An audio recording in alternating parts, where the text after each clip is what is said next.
I've literally recorded this intro like 20 times now, and I have no idea what to say. This is a series about quests, and most people don't we will just spacebar through the quests, so we never actually read the story. But like most people actually seem to agree that the story is actually really fucking good, and that it's generally improved if you actually read the chat, but no one's got fucking time for that because we're all fucking adults, and I've still got like 10 quests to do until I've got Soul Split. What the fuck, man?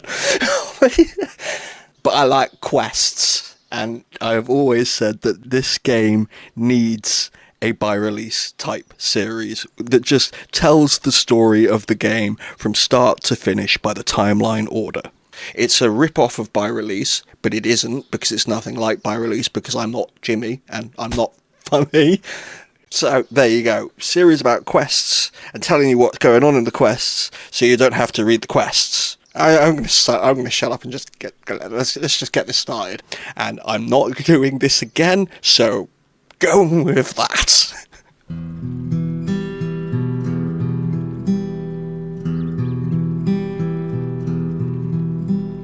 Journey with me to Gielinor,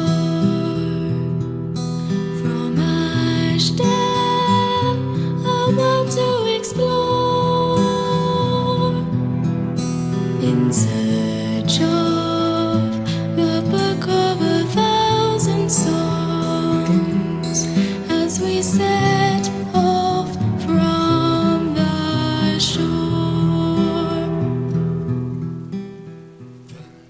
And with that, StoryScape was born. I gave him a full head of hair, because that's the real fantasy here, and made him a hardcore just to see what happens. I mean, I don't expect to last long in hardcore. Last time I tried this, I died to Count Draenor, but it'll be interesting to see how long I can manage. To experience the story properly, it was imperative that we selected I haven't played before, which ensures you start on Tutorial Island, because this Gielinor renowned training camp will appear again later in the story. We do actually have some lore about the adventurer right from the off. We know that they were raised in the island of Ashdale, and their journey began in the year 169 of the 5th Age. This is as far as we get with the actual dates in the Asgardian calendar until the world wakes in the year 172, a full 13 years later. In fact, if you look on the wiki, it says every quest before that point was completed in this year. Now, I could try and piece together an actual timeline, but working out this series was more than enough for me to get overwhelmed continuously, and I'm not giving myself more unnecessary work. But anyway, on the Tutorial Island, a young StoryScape is instructed in all the basics of adventuring, and most importantly, they are given access to the famous Quest Journal, a book which apparently automatically updates whenever someone in Gielinor requires aid. Because if you aren't adding your own headcanon, is it even an RPG? After learning the rest of the basics, banks exist, prayers work, and teleporting is useful, we are sent to Lumbridge to begin our adventure. But not before I fix this UI. Much later. That's much better. And so we have our first quest, perhaps the only quest in the game that pretty much every single player has completed at least once, Cook's Assistant. Released in 2001 and then reworked in 2009, the modern version of the quest has us looking for only the very best ingredients for the Duke's cake. Only the very top quality of milk, the finest flour, and the biggest of eggs will be suitable for his lordship, and the rest of the quest is pretty much the same. Ask for permission to milk a cow in a field where you're freely able to kill as many cows as you like. Steal an egg from a poor unsuspecting farmer, giving us our first glimpse into the adventurer's sociopathic drive to do anything as long as it means finishing the quest, and then have Millie the Miller adjust her millstones for some extra fine flour. What's wrong with ordinary flour? I'm not quite sure, Millie. And with that, we receive our reward from a rather rude cook. Jesus, what did I do to you?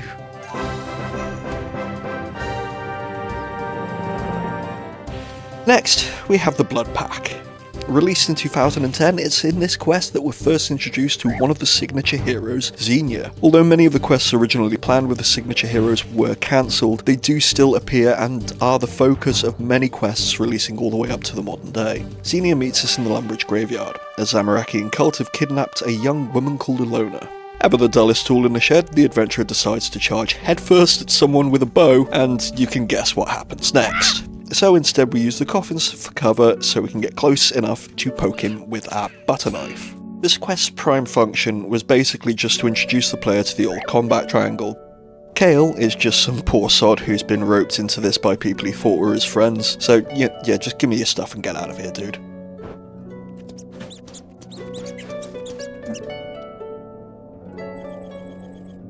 From Caitlin, we learn that the tomb was built as a workshop for Dragith Nern, a Zamorakian necromancer who was later buried here. They plan to perform a ritual to unlock the secrets of the dark magical art. And finally, we find Reese downstairs. He attacks us. We refuse to kill him because they keep going on about a sacrifice and we don't want that to happen, so instead he kills himself, completing the Blood Pact and opening the lower levels of the catacombs. Quest complete, on to the next one. The Restless Ghost, another quest that got reworked in 2009, and the story makes less sense than it does in old school. Father Eric has been having issues with a ghost in his graveyard and needs help getting rid of it, and sends us to Father Ernie, who complains that he's only been gone for a few months and can't leave the swamp for 2 years, so he gives you an amulet of ghost speak to speak to the ghost and ask him what the issue is. Turns out his head's gone, and he thinks it might be near where he died. He was attacked by a warlock at the mine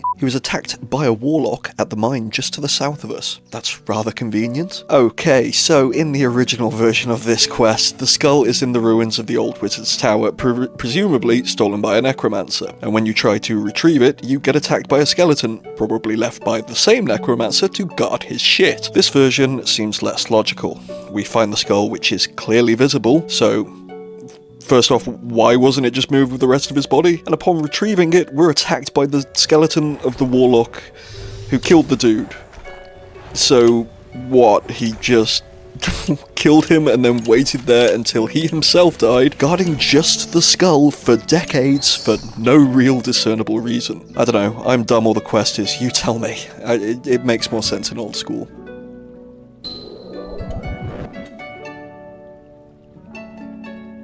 Quest done.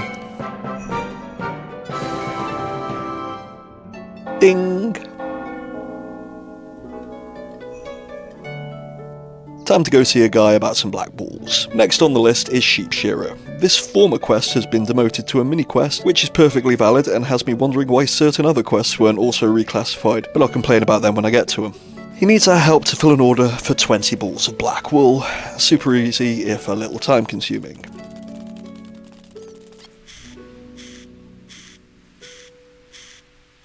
Upon delivering his big bag of balls, we're paid surprisingly well for our trouble. What's that, 100 gold per ball? If that's what he's paying us, I don't want to think about what he's charging people for these things. Okay, I actually looked it up because I was curious. Most shops in the game sell the regular balls of wool for 5 gold each, and he paid us 20 times that for just collecting them for him. No shop sells black balls. Dude really has cornered the market there. After this, I bought my Premier Pass for the year and got this battle-worn steel armor cosmetic. I picked it because it looks like battered old hand-me-down armor that seems perfect for a young beginner adventurer, and I tend to prefer some of the cosmetics to the in-game stuff that hasn't been graphically updated for over a decade. If you prefer me not to though, I won't. I really don't care that much. I never go too crazy with these cosmetic things anyway. The backpack stays though. I still want skill backpacks as an optional alternative to skill capes. Decided to do a bit of skilling before leaving Lumbridge. Got 10 thieving at the bakery stalls for some great early game food. Cooked some shrimp for some more food. Made my first wood box.